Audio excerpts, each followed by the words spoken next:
Comienza en Radio María La Espadaña, un programa dirigido por el Padre Arturo Díaz desde el Monasterio de la Encarnación en Ávila.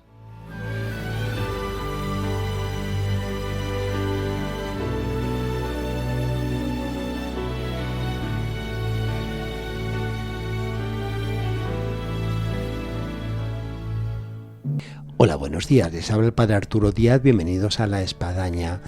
Una espadaña que, como todo último viernes de mes, está dedicado a San Juan de la Cruz, y más en este año jubilar a él dedicado y que tanto bien nos está haciendo, y vamos a ir de la mano de María Ángeles Álvarez, con la cual pues vamos a introducirnos en un mundo maravilloso que son las cartas de San Juan de la Cruz. Bienvenidos a este programa que ahora comenzamos.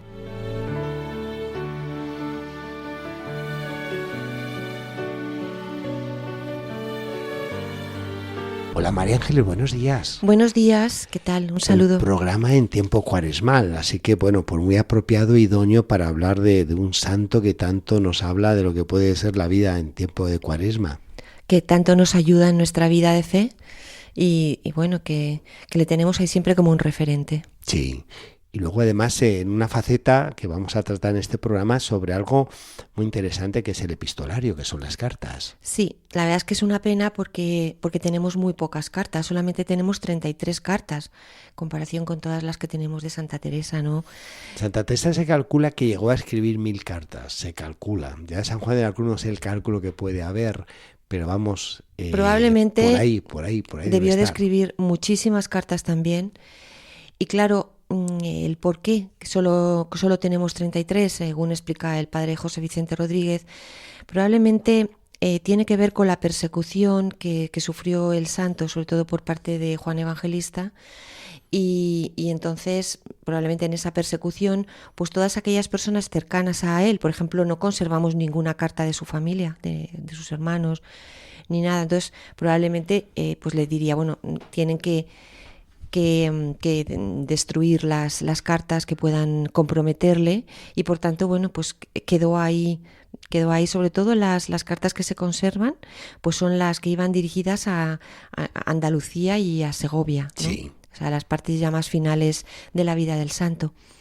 Y es una pena porque las cartas de Fray Juan, bueno, también como son un poco las de Santa Teresa, realmente son cartas como direcciones espirituales, ¿no? Entonces, bueno, como muchos otros santos y muchas otras personas, ¿no? Y que al final, siempre de un caso concreto de la vida, pues extraen pues una lección, algo que nos ayuda, que le ayudó a la persona que recibió la carta, por supuesto, pero que nos ayudan a todos nosotros cuando lo leemos y nos sentimos muchas veces muy identificados.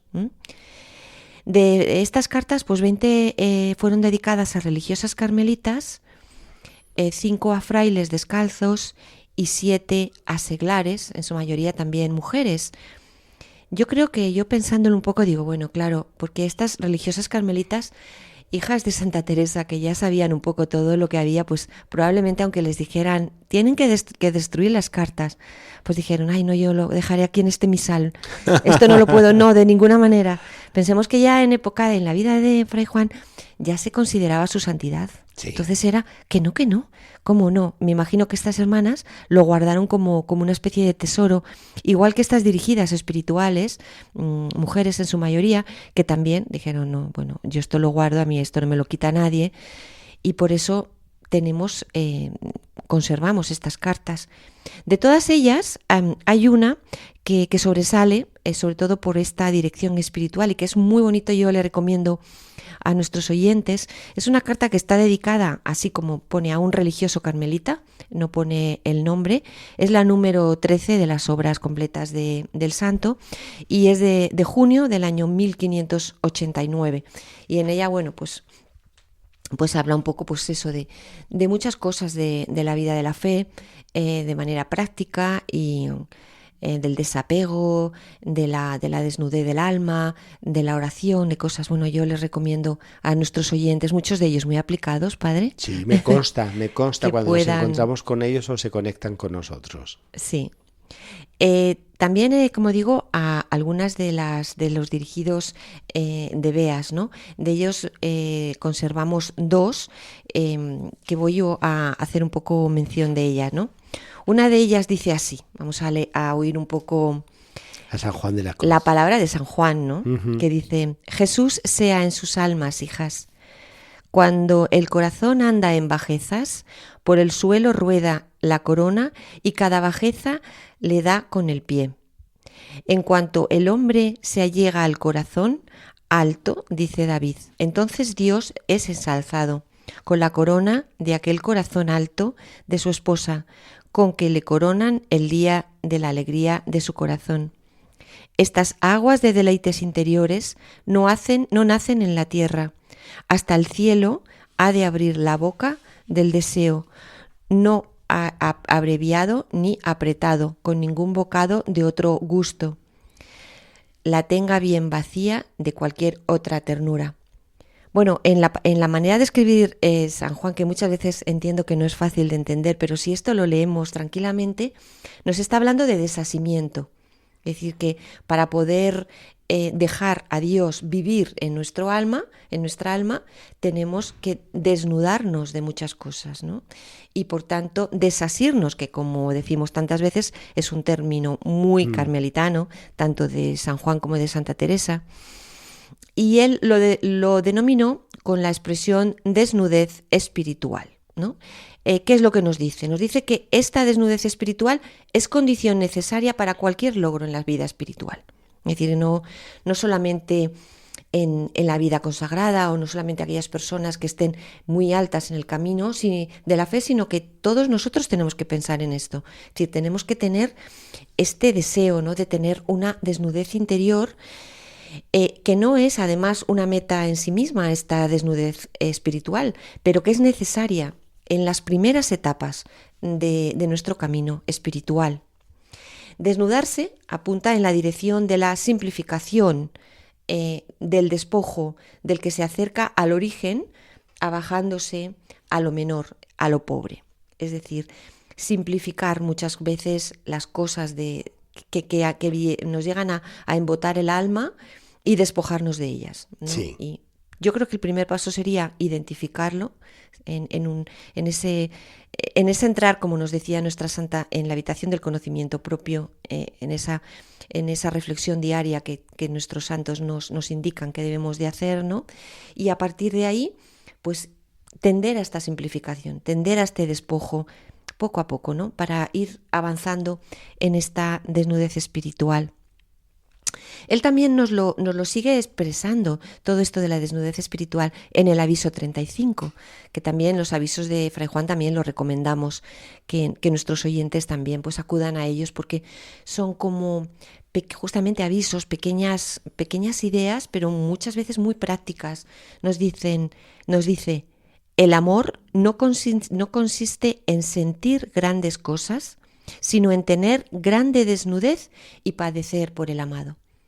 Y muchas veces pensamos, ¿no?, que lo máximo en nuestra vida de fe pues es el sentir pues una ternura en la oración, un acompañamiento, una gracia. Y él dice, bueno, eso está bien, el Señor lo concederá cuando Él quiera, pero lo que nosotros debemos de aspirar es a tener una gran desnudez, es decir, ir por este camino del desasimiento y dejarnos pues abiertos, ¿no?, a la presencia del Señor. Dice también en este aviso, amar es obrar en despojarse y desnudarse por Dios de todo lo que no es Dios.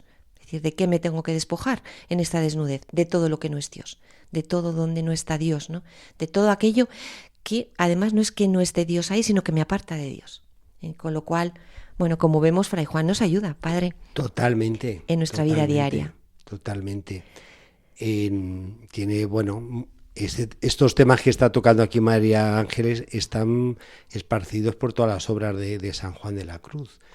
A mí me viene ahora, por ejemplo, del cántico espiritual, ni cogeré las flores, ni temeré las fieras, como es un pasar por la vida sin distraerme, sin entretenerme, vivir en este despojo, en esta desnudez, en fin, para ir a la meta principal, que es el cielo, que es Dios. Exactamente, que no es el entretenerte con las flores y con las cosas sensibles de la vida, que pueden llegarte muchas veces a embotar, ¿no? Y a confundirte, sino dejar un espacio justamente de desnudez interior, pues para que el Señor que habita en ti pues esté ahí y tú también lo puedas sentir, ¿no?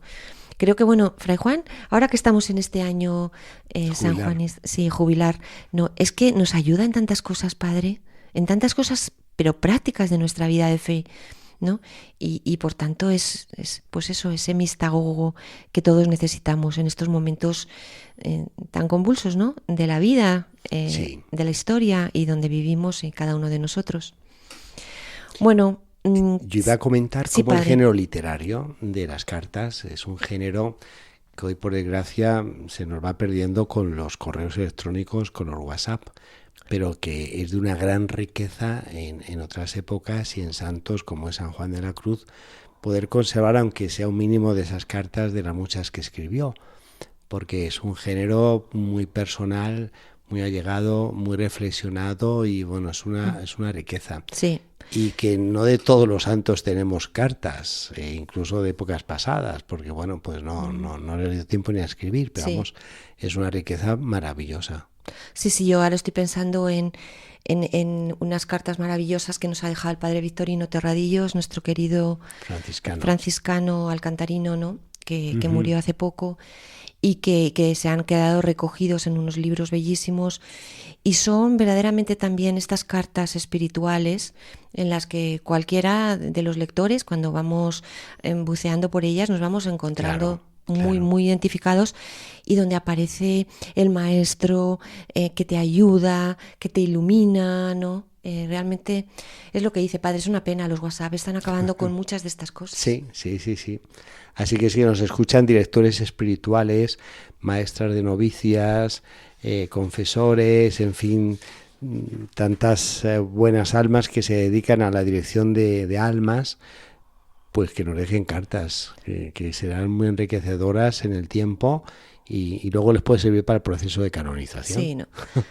Sí, pasa un poco también parecido, por lo menos a mí me parece muchas veces con el tema de los sermones, ¿no? Que muchas veces hay verdaderamente sermones que son muy valiosos y que convendría tenerlos por escrito para luego reflexionar, ¿no? Porque hay momentos en los que, bueno, que dices, bueno, quiero volver. Ahora estoy en Pascua o ahora estoy en Cuaresma. Sí. Aquello que oí, que también me hizo y que vuelvo otra vez a ello, ¿no? Y a mí me parece también que eso está también muy bien, el recoger estos textos espirituales que nos ayudan.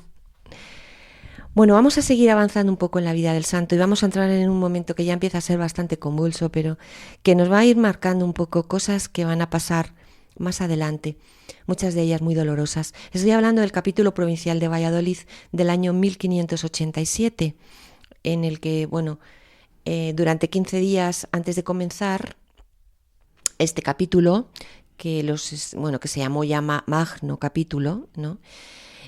¿Por qué? Porque había más de 100 capitulares de la Orden Descalza. Se reunieron el provincial y 4 vicarios para preparar, durante 15 días, para preparar el capítulo. Entre ellos, uno de los 4 vicarios era San Juan. Se celebró del 18 al 27 de abril de este año 1587 y en él terminó Jerónimo Gracián su oficio como vicario provincial de Portugal, por tener diferencias en las cosas de gobierno, según cuenta la hermana María de San José. Es decir, empezamos a ver ya los problemas que va teniendo el padre Jerónimo Gracián, el gran amigo, el gran confesor de Santa Teresa, uno de los primeros carmelitas descalzos en los que la santa confió su reforma, pero que empieza ya a tener problemas. Y como es esta hermana María de San José, otra de las ilustres hijas de Santa Teresa, una mujer valiente, una mujer sensata, culta, muy, muy santa.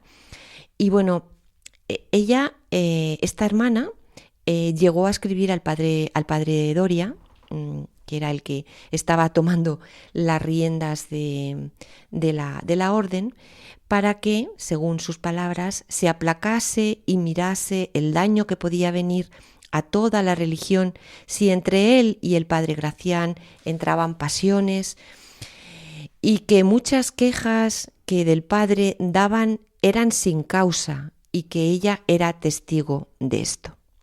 Bueno, vemos cómo la hermana María de San José aboga por el padre Gracián.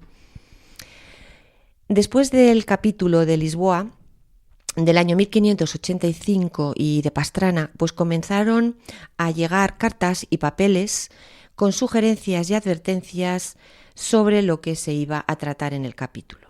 Le mandó el padre Ambrosio Mariano un montón de papeles para que los organizase y los enviase a donde él iba. En él pues se contenía, por ejemplo, un memorial de algunos religiosos, de los que estaban en el gobierno, en el cual se decía que había que cambiar más de 30 cosas de las constituciones de las monjas que dejó la Madre Teresa. Y María de San José, claro, cuando mandaron toda esta cantidad de cartas sobre lo que iban a hacer, estamos hablando de que iban a cambiar las constituciones de la Santa Madre, que estaban investigando de alguna manera a algunos de los padres carmelitas, ¿no? Y por tanto, ella se dio cuenta que no se podía quedar callada ni parada. Es decir, un poco, si leemos esto, pues es un poco también la propia reacción que hubiera tenido nuestra Santa Madre. Sí. Es decir, no me puedo quedar callado en esto, no me parece bien, ¿no? Y por tanto hizo algo que quizás era más fácilmente achacable a un fraile, a un hombre, que a una mujer, pero en definitiva estamos hablando de una hija de la Santa, que tenía esa valentía. ¿Y qué es lo que hizo la Madre María de San José? Pues empezó a escribir a algunos priores conocidos y conocidas para que se moviesen a pedir al capítulo la confirmación de las constituciones de las monjas, de las constituciones que dejó la Madre Teresa. Un poco antes, la hermana había escrito unas redondillas en las que anunciaba todo tipo de calamidades si no defendían a las monjas las constituciones. Por ejemplo, decía: «Ay, ay, Carmelo dichoso, guarte que anda la reposa, solícita y codiciosa por quitarle tu reposo». Está haciendo algo que también es muy de Santa Teresa. Sí. Es un poco volver a lo jocoso lo que está pasando, pero que no, al volver a lo jocoso las cosas no significa que las quites como el peso. Es más, si das con una persona como pasó, o con unas personas rígidas, dicen, pero bueno, ¿y esta hermana qué está diciendo? Encima se está como en un aspecto jocoso de todo esto que está diciendo. Habla aquí de la raposa solícita y codiciosa, es decir, si lo entiendes de manera con un poco de humor, o si no te afecta abierto, y por tanto te molestas, ¿no? Es decir, que estaba mandando, y los frailes se dieron cuenta que estaban entre las monjas de Santa Teresa como haciendo una pequeña conspiración, o sea, como poniéndose de acuerdo para defender sus constituciones, para defender a algunos padres carmelitas. Un grupo de monjas se unieron a estas peticiones y se unieron en sus reclamaciones al capítulo, y bueno, el mismo padre Gracián pues apoyó lo que las monjas decían. ¿Qué es lo que pedían en estas cartas? Que las constituciones de las monjas ordenadas por la Madre Teresa no fueran alteradas, que no se hicieran leyes universales para los frailes y para las monjas, que todo fuera exactamente lo mismo, y que no se use en las visitas de las monjas el modo de los frailes, que la decisión de las mismas recae en la Junta. Es decir, que se las dejara a las monjas una cierta independencia y que no se las tratara de la misma forma que se hacía a la hora de hacer, o sea, con los frailes. Mandaron estas y otros puntos a la mesa de los capitulares. Y bueno, ¿qué es lo que se contesta, ¿no? ¿Qué es lo que contestan los capitulares? Estos contestan que en todo esto se ve la mano de algún fraile y que les había inquietado profundamente. Está claro que era una alusión directa al padre Gracián. O sea, ya empieza un poco este malestar, que vamos a ver, ¿no? Como poco a poco se le van a ir cargando un montón de cosas al padre Gracián. Y todo esto tensaba aún más la falta de entendimiento que había entre el padre Gracián y el padre Doria. Como vemos, no es que haya sido directamente Gracián el que había promovido esto. Él, por supuesto, no estaba de acuerdo, pero también habían sido las monjas de Santa Teresa, porque no tenían esta manera de ser, sí, y de moverse y de defender lo suyo, en definitiva, ¿no? ¿Qué hizo el padre Doria? Bueno, pues presentó la propuesta de introducir un nuevo órgano de gobierno de las descalzas que se llamaba la consulta o el definitorio perpetuo. Era un organismo colegiado y permanente en la que el provincial y los definidores se reunían de manera constante, como en la dieta. Es decir, empezó un poco a intentar controlar el órgano de gobierno de las monjas con alguna presencia de los frailes, ¿no? O sea, y algunos sintieron que esta propuesta estaba bien, pero no así lo consideró el padre Gracián, que realmente se enfadó, ¿no?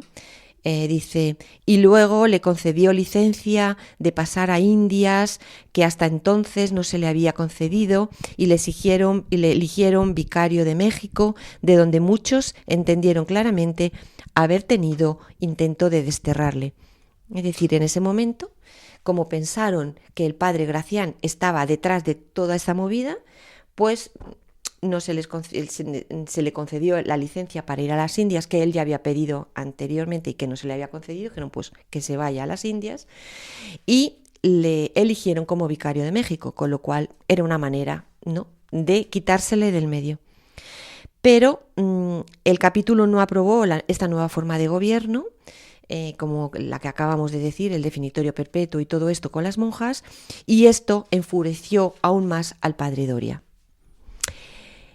En este momento, ¿qué pasa con San Juan? Es decir, vamos a ver un poco. ¿Dónde nos quedó el santo? Sí, bueno, salió elegido San Juan como prior de los santos mártires de Granada, y ya no era vicario provincial. Tenía que estar 3 años, según el último capítulo, pero solo al final estuvo 1 año. De modo que el gobierno de nuestro santo fue como siempre él había querido y se había mostrado. Nuestro santo siguió atendiendo espiritualmente a las monjas de Beas y enviando las cartas doctrinales como las que hemos hecho referencia hace un momentito. En una de ellas, del 22 de noviembre de este año 1587, trata el tema de las conversaciones y de cómo éstas pueden alterar ese habla interna del habla con Dios. Voy a simplemente recoger este texto, que me ha parecido muy interesante. Dice: esto entiendo, hijas, que el alma que presto advierte en hablar y tratar muy poco advertida está en Dios, porque cuando lo está, luego con fuerza la tiran de dentro para callar y huir de cualquier conversación, mas quiere Dios que el alma se goce en el que con otra criatura, por más aventajada que sea y por más al caso que le haga. Es decir, como esas conversaciones también un poco lo que nos transmitía nuestra santa, el pasar de conversaciones mundanas a conversaciones dentro del ámbito de la fe, que es un poco lo que les viene a decir a las monjas. Es decir, no les dice no conversen ustedes, pero siempre pensando en estas conversaciones que son las que quiere Dios, ¿no? Que sí quiere Dios el alma, sobre todo que se mantengan tanto dentro del ámbito de la clausura como las conversaciones que las monjas tengan con personas de fuera, que vayan a hablar con ellas, con familiares, ¿no? Que siempre estas conversaciones se mantengan en este nivel. Con lo cual vemos cómo, y ya para finalizar, padre, cómo en medio de todo esto que se está planteando en la orden tan convulso y que vamos a ir viendo cómo se va a ir complicando mucho más, Fray Juan sigue teniendo toda su labor pastoral, sigue llevando los santos mártires, sigue ayudando a las monjas de Beas, a tantos seglares. Es decir, es que muchas veces no pensamos que cuando te dedicas tanto intensamente a una cosa descuidas otras, pero vemos cómo tanto en el caso de San Juan como lo veíamos en Santa Teresa son capaces de llevar a cabo estas 2 o varias cosas importantes de manera simultánea. Lo que puede ser el gobierno y la pastoral o la atención de las almas. Exactamente, ¿no? Y cómo nos indica en este texto que debemos de cambiar la mirada y desahogar nuestras conversaciones con quien sabemos nos ama. Porque muchas veces cuando descargamos tantas cosas interiores con otras personas, en cada explicación vamos haciendo montañas de cada palabra y es muy cansado y difícil que nos entiendan. Es decir, esto es cierto, Padre, ¿cuántas veces al contar algo a alguien parece que era un granito, se convierte en una montaña, lo magnificamos, ¿no? Muchas veces, y nos dice nuestro santo, bueno, ¿por qué no eso se lo comentas, lo compartes, lo conversas con el Señor, ¿no? Y no con una persona que al final, simplemente muchas veces por explicarnos, para que me entiendas, te lo voy a explicar. Y poco a poco vamos haciendo una especie de montaña, sí, de cualquier palabra, de cualquier cosita que nos ha pasado, ¿no? Y entramos muchas veces en bosques llenos de espesura, Padre. Y la incomprensión se une a esa sensación de haber contado cosas muy interiores y que en ello nos abrimos nuestra parte más íntima muchas veces sin ningún motivo, ¿no? Pero ¿por qué he tenido yo que contarle esto a esta persona? Es decir, si yo me tengo que desahogar con alguien es con Dios, no tengo por qué abrirme de esta forma a estas cosas tan íntimas, ¿no? Por eso dice San Juan en esta carta, ¿no?, que la mayor necesidad que tenemos es de callar con el espíritu y con la lengua, que el lenguaje que el Señor entiende es solo el lenguaje del amor. Va en relación perfecta con la invitación del Papa León XIV en esta cuaresma del ayuno de la palabra. Así que bueno, puntualizamos y aterrizamos. Perfecta, ¿no? Y que es realmente, ¿no? Yo cuando lo he estado preparando, lo he estado meditando, digo, es que tiene tanta verdad que voy a ponerlo en práctica. Muy bien, María Ángeles, pues muchas gracias. Y quedamos hasta la próxima, que nos ha sabido a poco. Seguimos leyendo a San Juan y aprendiendo tantas cosas en nuestra vida diaria. Muy bien.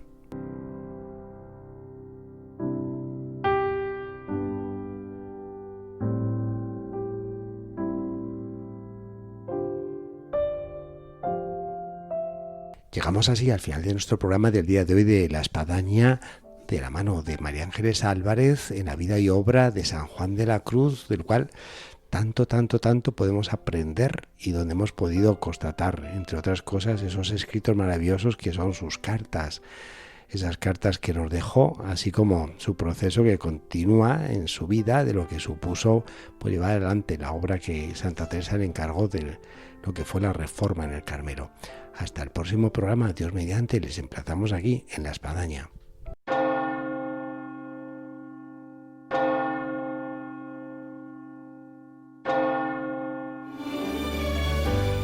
Han escuchado en Radio María La Espadaña, un programa dirigido por el padre Arturo Díaz desde el Monasterio de la Encarnación en Ávila.